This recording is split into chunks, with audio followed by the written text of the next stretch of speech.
Assalamualaikum warahmatullahi wabarakatuh.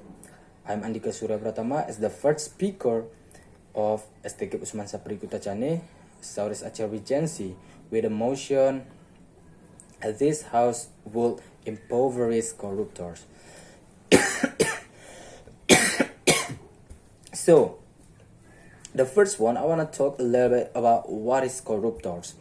So, corruptors is a name that given by people to someone who does corruption, right?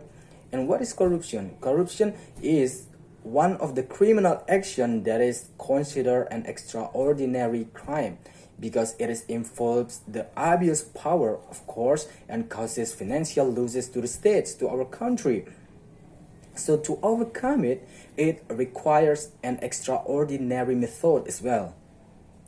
For Indonesia, corruption is a threat to survival of the nation and the states because of enormous losses suffered by the action of corruptors who almost bankrupt the country's economy. Corruption in Indonesia probably will never be end. It might even be bigger, it might even be going to increase. How come? Because there is no punishment that gives deterrent effect for corruptors. More strangely, in this country, in Indonesia, the poor people actually subsidies the corruptors, which is actually their rich people.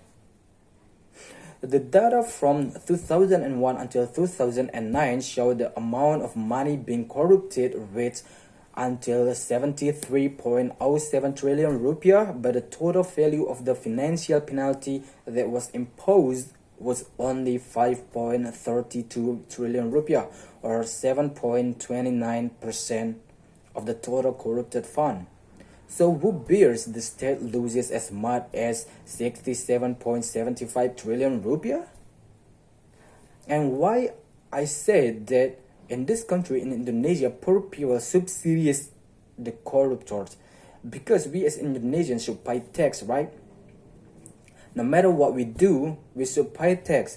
The taxpayers that certainly we do, from the mothers, the buyers of the soap and instant noodles, the children who buy the candy, the students buy the voucher for the phone sale, all the things that we do, we should pay taxes, even though it is unseen. Doesn't mean we don't pay the taxes. We do that. And the corrupted fund has never been returned to the state by the corruptors. Although the corruptors already get punishment, fund that has never been corrupted is actually charged to the people who should pay for it with indirect taxes. National income develops more from indirect taxes such as sales tax. So every time we buy goods, it is no different from replacing funds that have been corrupted. I mean, that's not logical if the people who obediently pay taxes should pay for corruptors.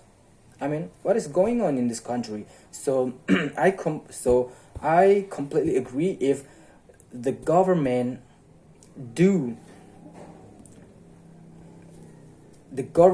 should do